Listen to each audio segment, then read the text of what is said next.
మరి ఈ యొక్క రివ్యూ మీటింగ్కి విచ్చేసినటువంటి నల్గొండ జేసీ గారికి, అదేవిధంగా నాగర్ కర్నూలు జేసీ గారికి, మరి ప్రాంతంలో ఉన్న చాలా ఇరిగేషన్ సంబంధించిన సబ్జెక్టు, ఈ ప్రాంతంలో ఉన్నటువంటి ఇరిగేషన్ సంబంధించిన రిజర్వాయర్లు ప్రాజెక్టు పూర్తి చేసుకుంటే తూర్పు పశ్చిమ గోదావరి లాగా మన ప్రాంతంగా దేవరకొండ ప్రాంతం ఉండబోతుంది.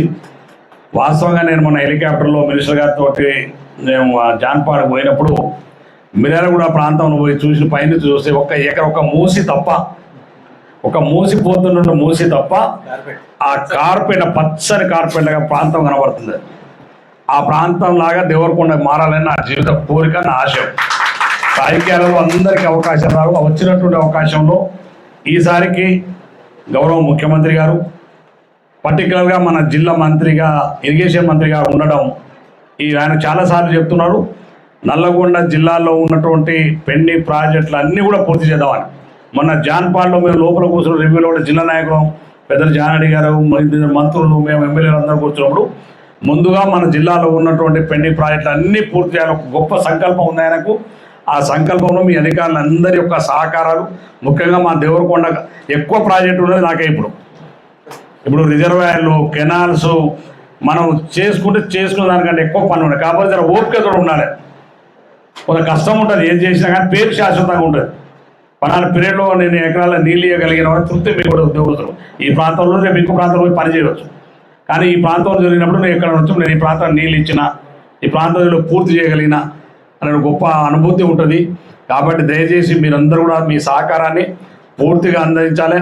ఇటు రెవెన్యూ సైడ్స్ కానీ, అదేవిధంగా ఇరిగేషన్ సైడ్ కానీ మనం రెండు డిపార్ట్మెంట్ కోఆర్డినేట్ అంటే మా ఫారెస్ట్ వాళ్ళు దాదాపు ఇప్పుడు క్లియర్గా అయిపోతుంది. ఒక పెద్దగట్టు క్లియర్ అయిపోతే మాకు ఫారెస్ట్తో ఏం ఇష్యూస్ లేవు ఏది ప్రాజెక్టు విషయంలో. సో అందరూ కూడా కొంత సహకారాన్ని అందించి మరి పూర్తి స్థాయిలో ఉన్నటువంటి డిఎల్ఐ కానీ, ఎస్ఎల్బిసికి సంబంధించినటువంటి ప్రాజెక్టు కానీ, మరి అదేవిధంగా ఇప్పుడు లిఫ్ట్ స్కీమ్స్ కానీ ఇవన్నీ కూడా పూర్తి చేసుకుంటే ఈ ప్రాంతంలో ఉన్నటువంటి పూర్తి స్థాయిలో సాగుందని గొప్ప అవకాశం మనకు వస్తుంది. రాబోయే 3 సంవత్సరాలు దీన్ని పూర్తి చేయాలని ఒక టార్గెట్ రీచ్ కావాలనేది మనందరి యొక్క ఆశ. దానికోసం మీరందరూ కూడా పూర్తిగా సహకరించాలి. ఈరోజు ఈ సమావేశానికి మీకు ఎక్కువగా అనేకమైనటువంటి మీటింగుల వాళ్ళకు, వాస్తవంగా నాగర్ కర్నూలు వాళ్ళకు వేరే మీటింగ్ ఉన్నా ఈ మీటింగ్ కోసం ఆర్డీఓ గారు, జేసీ గారు అవి క్యాన్సిల్ చేసుకొని ఇక్కడికి విచ్చేసినారు. మన జేసీ గారు అయితే చాలా సంవత్సరాలు మేము రాజకీయాలు ఉండగానే ఆయన ఇక్కడే ఉన్నాడు. అటు పోయి వచ్చాడు మళ్ళీ ఇక్కడే ఉన్నాడు. ప్రత్యేకంగా చంద్రపేట ఎంఆర్ఓ తహసీల్దార్ చేసింది కాబట్టి ఆయనకి ప్రాంతం పట్ల పూర్తిగా అవగాహన ఉంది మా జేసీ గారికి. సో ఏదేమైనప్పటికీ మన జిల్లాలో కూడా కలెక్టర్ గారు, మంచి కలెక్టర్ గారు ఉన్నారు. ఇక్కడ కొండి పెట్టేది లేదు, పాజిటివ్ వేవ్లో పోయేటువంటి జిల్లా కలెక్టర్ గారు ఉన్నారు. కాబట్టి దయచేసి మనం ఈ ప్రాజెక్టులు అన్నీ కూడా పూర్తి చేసుకొని ముందుకు వెళ్దాం. రెవెన్యూ సైడ్ కానీ మీ బిల్స్ సంబంధించి, ల్యాండ్ వెకేషన్ సంబంధించి ఒక సార్ చెప్పినట్టు ఒక తయారు చేయండి.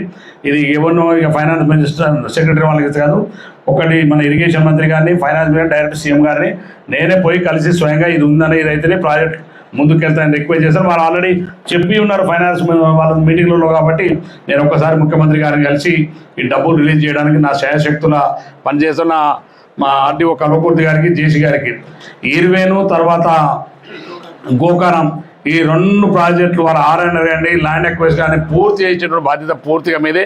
ఈ మధ్యకాలంలో ఒక వారం 10 రోజుల తర్వాత మీ కలెక్టర్ గారికి, నేను, మా సోదరుడు పక్క ఎమ్మెల్యే నారాయణ గారు ఇద్దరు కూడా కలిసి కలెక్టర్ గారి దగ్గర మళ్ళీ ఒక్కోసారి కూర్చొని ఆ ప్రాజెక్ట్ సంబంధించిన ఇష్యూ మాట్లాడదామని కూడా ఈ సందర్భంగా మనం చేస్తూ ఉన్నాం.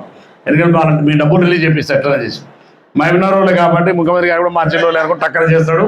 సో అది రిలీజ్ చేపిస్తా. తర్వాత మీరు R&Rకి పోదురు.